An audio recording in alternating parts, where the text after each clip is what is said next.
Greetings, Chem 1. Today we're going to do the pre-lab for the stoichiometry in a single replacement reaction. The objective of this lab is to determine the quantitative relationship between aluminum and copper when aluminum foil is reacted with a copper chloride solution. So we will take copper chloride and we will add aluminum to it.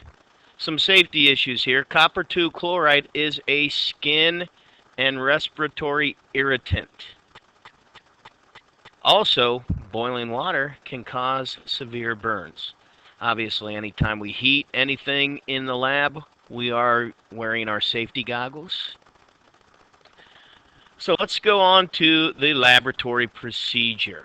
Okay, it says the second part, to create a data table that will accommodate all of your measured values. I haven't given you a data table, so you can either create one in Excel, you can create one in Google, or you can make one by hand, but if you do so, make sure you use a ruler to keep it neat.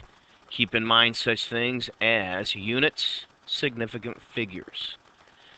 We're going to be taking a 400 milliliter beaker.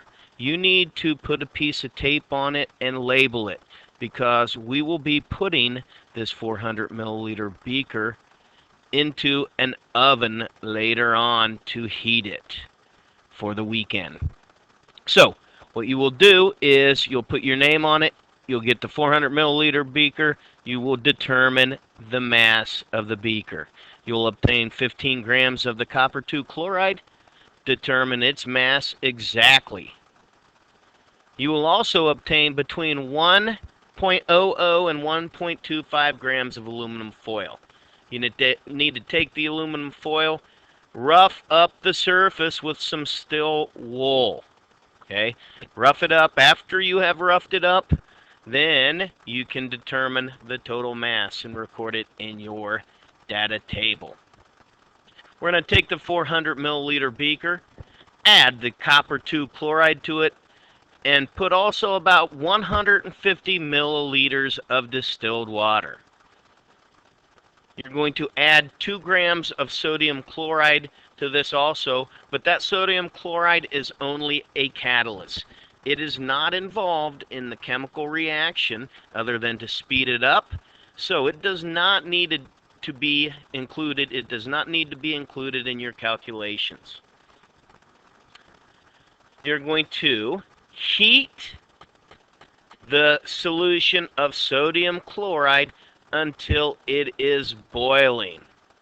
Now, you can see here that I have shown right here a Bunsen burner, an iron ring, wire gauze, and the 400 milliliter beaker with a stirring rod. Now, what you need to do is make sure we're missing something here in this diagram. What we are missing is this other iron ring around the top of the beaker.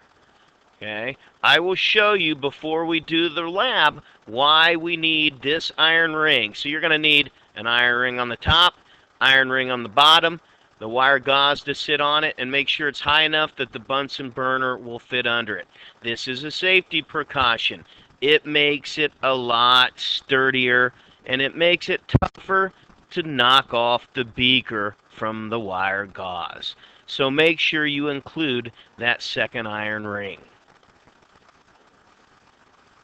As I come back, you're going to heat the solution until it boils. Okay.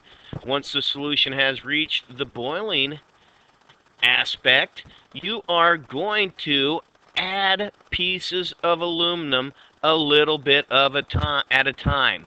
So you can just tear small pieces of aluminum and drop it into the hot copper chloride solution.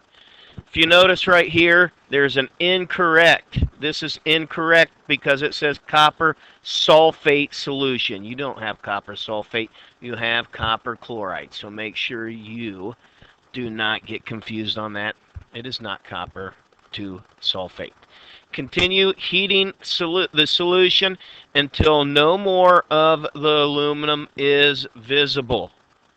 Once you have done that, we need to do something that we call decant the solution. That means we are going to pour off the liquid and keep the solid into our beaker.